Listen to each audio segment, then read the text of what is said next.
The Book That Saved the Earth. The author is Claire Boyko.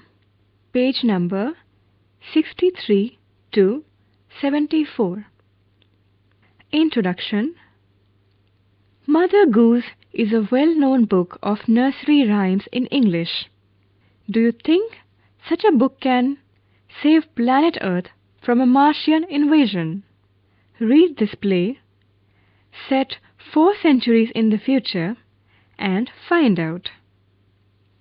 Characters: Historian, Great and Mighty Think Tank,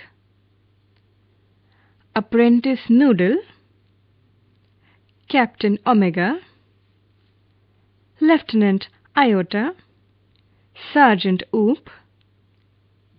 Offstage voice. Read and find out.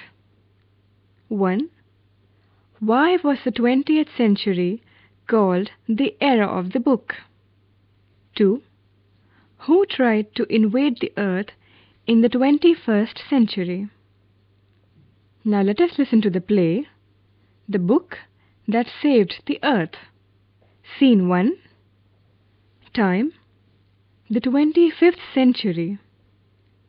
Place: the Museum of Ancient History, Department of the 20th Century on the planet Earth. Before rise, spotlight shines on historian, who is sitting at a table downright, on which is a movie projector.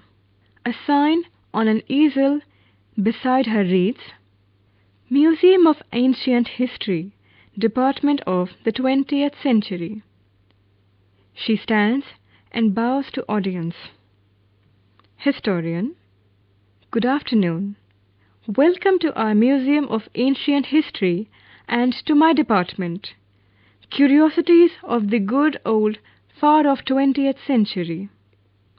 The 20th century was often called the era of the book. In those days, there were books about everything from anteaters to Zulus. Books taught people how to, and when to, and where to, and why to. They illustrated, educated, punctuated, and even decorated. But the strangest thing a book ever did was to save the earth. You haven't heard about the Martian invasion of 2040. What do they teach children nowadays? Well, you know, the invasion never really happened, because a single book stopped it. What was the book, you ask? A noble encyclopedia? A tome about rockets and missiles? A secret file from outer space?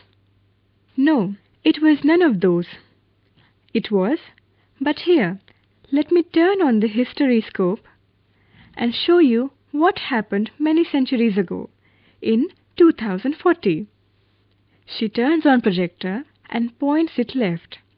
Spotlight on historian goes out and comes up down left on Think Tank, who is seated on a raised box, arms folded. He has a huge egg-shaped head, and he wears a long robe decorated with stars and circles. Apprentice Noodle stands beside him at an elaborate switchboard. A sign on an easel reads, Mars Space Control, Great and Mighty Think Tank, Commander-in-Chief. Bow low before entering. Noodle, while bowing, says, O great and mighty think tank, most powerful and intelligent creature in the whole universe, what are your orders?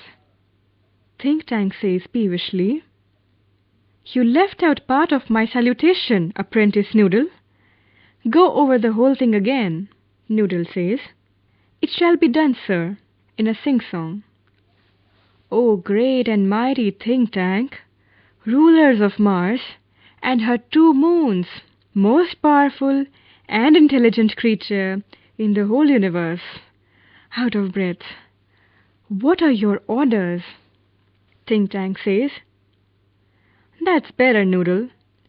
I wish to be placed in communication with our manned space probe to that ridiculous little planet we are going to put under our generous rulership. What do they call it again? Noodle says. Earth, Your Intelligence, Think Tank says. Earth, of course. You see how insignificant the place is. But first, something important. My mirror. I wish to consult my mirror. Noodle says. It shall be done, sir. He hands Think Tank a mirror. Think Tank says. Mirror, mirror in my hand, who is the most fantastically intellectually gifted being in the land?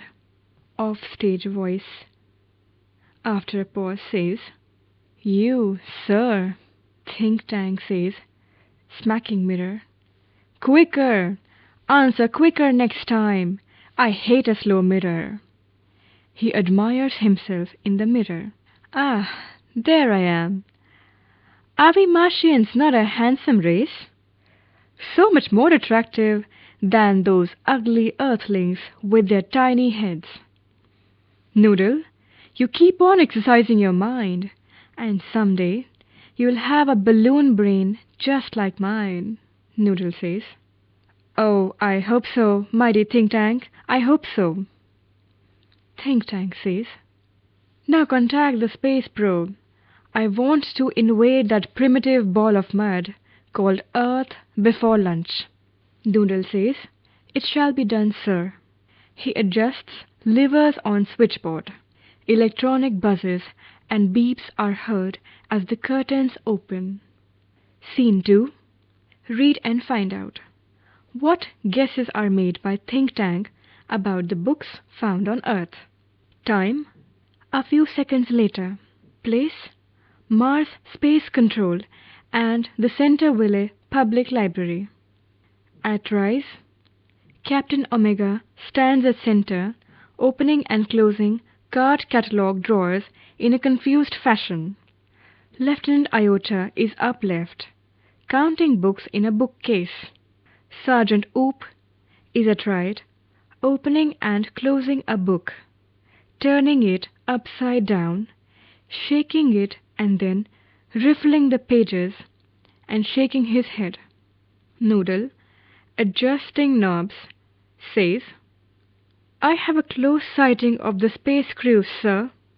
Think Tank puts on a pair of enormous goggles and turns towards the stage to watch. They seem to have entered some sort of earth structure. Think Tank says, Excellent! Make voice contact, Noodle says, while speaking into a microphone. Mars Space Control calling the crew of Probe 1. Mars Space Control calling the crew of Probe 1. Come in, Captain Omega, and give us your location. Omega, while speaking into a disc which is on a chain around her neck. Captain Omega to Mars Space Control. Lieutenant Iota, Sergeant Oop, and I have arrived on Earth without incident. We have taken shelter in this, indicates room, this square place. Have you any idea where we are, Lieutenant Iota? Iota says, I can't figure it out, Captain. Holding up a book. I've counted 2,000 of these peculiar items. This place must be some sort of storage barn. What do you think, Sergeant Oop? Oop says, I haven't a clue. I've been to 7 galaxies, but I've never seen anything like this. Maybe they're hats. He opens a book and puts it on his head. Say, maybe this is a haberdashery. Omega, while bowing low, says, Perhaps the great and mighty Think Tank will give us the benefit of his thought on the matter. Think Tank says, Elementary, my dear Omega. Hold one of the items up so that I may view it closely. Omega holds a book on the palm of her hand. Yes, I understand now. Since Earth creatures are always eating, The place in which you find yourselves is undoubtedly a crude refreshment stand, Omega says to Iota and Oop. He says, "We are in a refreshment stand." Oop says, "Well, the Earthlings certainly have a strange diet." Think Tank says, "That item in your hand is called a sandwich." Omega, while nodding, says, "A sandwich." Iota, while nodding, says, "A sandwich." Oop, while taking book from his head, says, "A sandwich?" Think Tank says, "Sandwiches are the main staple of Earth diet. Look at it closely." Omega squints at book. "There are two slices of what is called bread, and between them is some sort of filling." Omega says, "That is correct, sir." Think Tank says, "To confirm my opinion, I order you to eat it."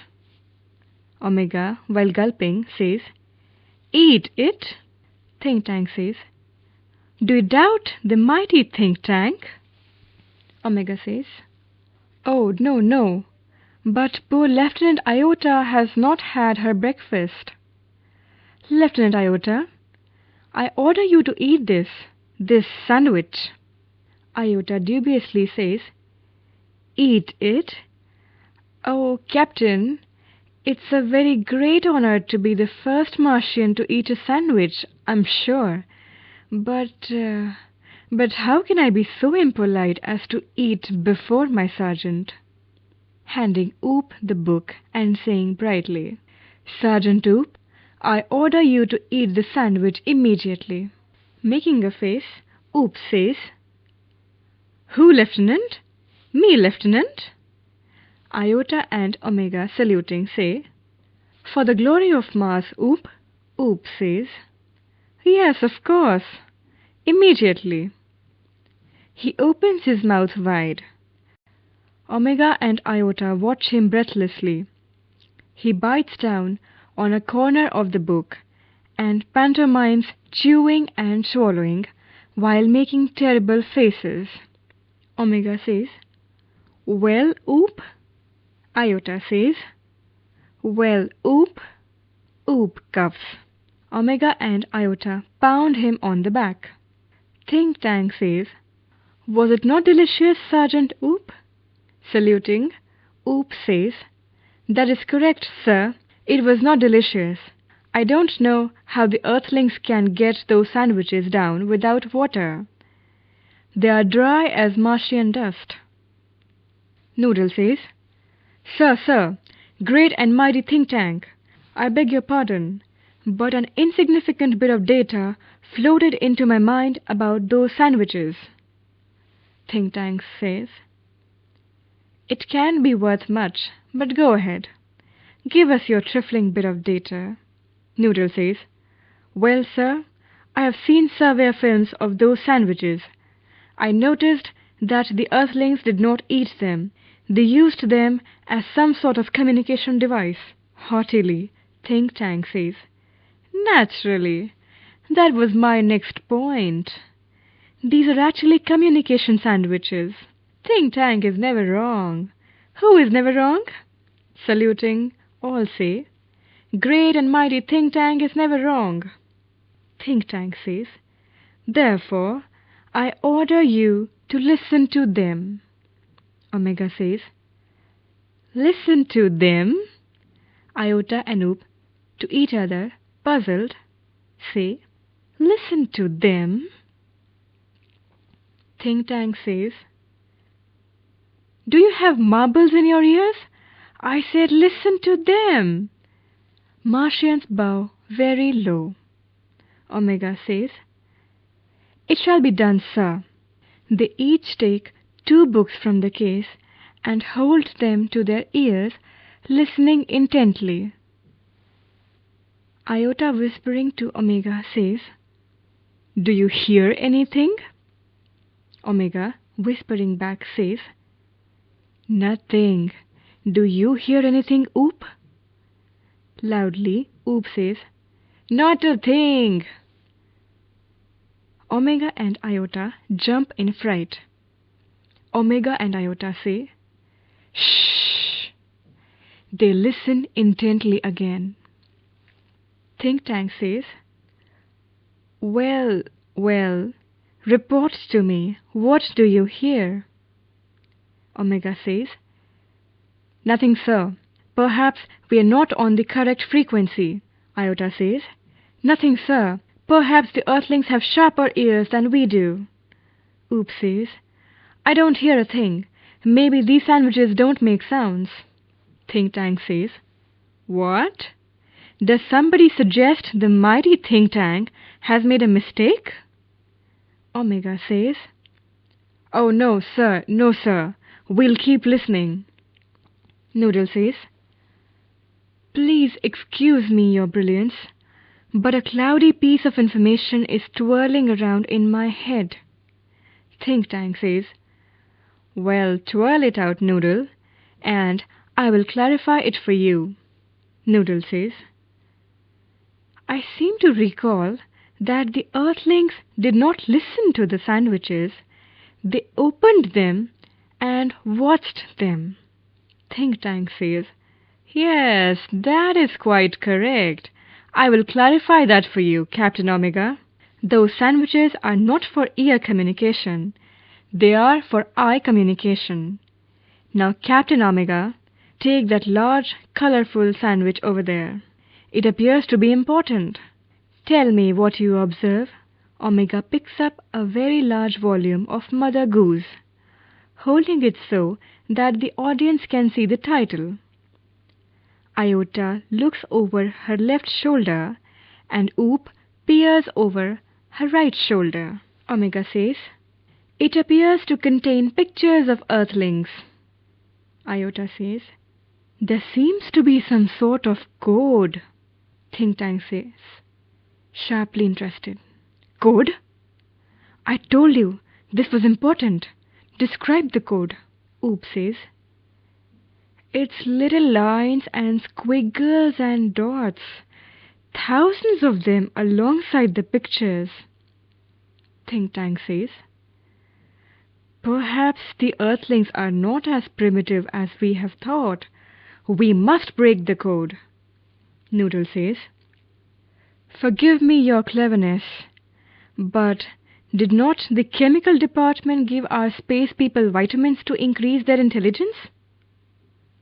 Think Tank says, Stop! A thought of magnificent brilliance has come to me. Space people, our chemical department has given you vitamins to increase your intelligence. Take them immediately and then watch the sandwich. The meaning of the code will slowly unfold before you. Omega says, It shall be done, sir. Remove vitamins. Crew takes vitamins from boxes on their belts. Present vitamins. They hold vitamins out in front of them stiffly. Swallow vitamins. They pop the vitamins into their mouths and gulp simultaneously. They open their eyes wide, their heads shake, and they put their hands to their foreheads. Think Tank says, Excellent! Now decipher that code. All say, It shall be done, sir. They frown over the book, turning pages. Omega says brightly, Aha! Iota says brightly, Oh ho! Oop says, bursting into laughter, Ha ha ha! Think Tank says, What does it say? Tell me this instant. Transcribe, Omega. Omega says, Yes, sir. She reads with great seriousness. Mistress Mary, quite contrary, how does your garden grow? With cockle shells and silver bells and pretty maids all in a row. Oop says, Ha ha ha! Imagine that, pretty maids growing in a garden. Think Tank, alarmed, says, Stop! This is no time for levity. Don't you realize the seriousness of this discovery? The Earthlings have discovered how to combine agriculture and mining. They can actually grow crops of rare metals such as silver And cockle shells. They can grow high explosives, too. Noodle, contact our invasion fleet. Noodle says. They are ready to go down and take over Earth, sir. Think Tank says. Tell them to hold. Tell them new information has come to us about Earth. Iota, transcribe. Iota says. Yes, sir. She reads very gravely. Hey, diddle, diddle, the cat and the fiddle. The cow jumped over the moon. The little dog laughed to see such sport, and the dish ran away with the spoon. Oop says, laughing. The dish ran away with the spoon? Think Tank says. Cease laughter. Desist. This is more and more alarming. The Earthlings have reached a high level of civilization. Didn't you hear? They have taught their domesticated animals musical culture and space techniques. Even their dogs have a sense of humor. Why, at this very moment, they may be launching an interplanetary attack of millions of cows. Notify the invasion fleet. No invasion today, Oop. Transcribe the next code. Oop says. Yes, sir. Humpty Dumpty sat on the wall. Humpty Dumpty had a great fall. All the king's horses and all the king's men cannot put Humpty Dumpty together again. Oh, look, sir, here's a picture of Humpty Dumpty. Why, sir, he looks like... Turns large picture of Humpty Dumpty towards Think Tank and the audience. Think Tank says, while screaming and holding his head, It's me! It's my great and mighty balloon brain! The Earthlings have seen me, and they're after me. Had a great fall? That means they plan to capture Mars Central Control and me? It's an invasion of Mars. Noodle, prepare a space capsule for me. I must escape without delay. Space people, you must leave Earth at once, but be sure to remove all traces of your visit. The Earthlings must not know that I know. Omega, Iota, and Oop rush about, putting books back on shelves. Noodle asks, Where shall we go, sir? Think Tank says, 100 million miles away from Mars. Order the invasion fleet to evacuate the entire planet of Mars. We are heading for Alpha Centauri, 100 million miles away. Omega, Iota, and Oop run off right as Noodle helps Think Tank off left and the curtain closes. Spotlight shines on Historian down right. Historian, chuckling, says, And that's how one dusty old book of nursery rhymes saved the world from Martian invasion.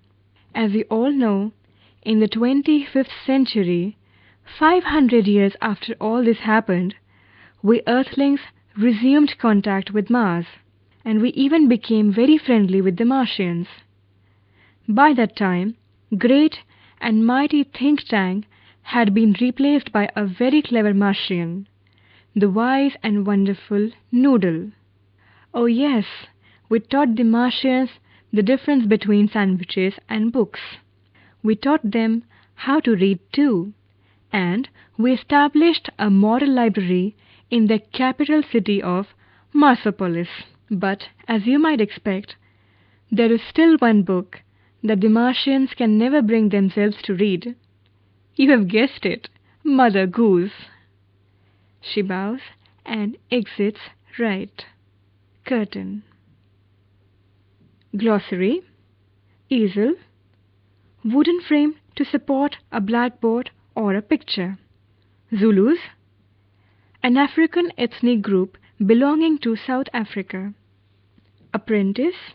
Learner of a trade who has agreed to work for a certain period of time in return for being taught. Peevishly. Irritably. Riffling. Quickly turning over the pages of a book. Barn. Covered building for storing hay. Haberdashery. Shop which sells clothing, small articles of dress, pins, cotton, etc. Squiggles, scrawls, illegible writing or markings. Decipher. Find the meaning of something which is puzzling or difficult to understand. Transcribe. Write in full form from shorthand. Levity. Tendency to treat serious matters without respect. Lack of seriousness. Think about it. 1. Noodle avoids offending think tank, but at the same time, he corrects his mistakes. How does he manage to do that? 2. If you were in Noodle's place, how would you handle think tank's mistakes? 3. Do you think books are being replaced by the electronic media? Can we do away with books altogether? 4. Why are books referred to as a man's best companion? Which is your favorite book and why? Write a paragraph about that book. Talk about it. 1. In what ways does think tank misinterpret innocent nursery rhymes as threats to the Martians? Can you think of any incidents where you misinterpreted a word or an action? How did you resolve the misunderstanding? 2. The aliens in this play speak English. Do you think this is their language? What could be the language of the aliens? Suggested reading: Diamond Cuts Diamond by J.H. Parker. The Cinderella Story by Kenneth Lillington. The Fun They Had by Isaac Asimov.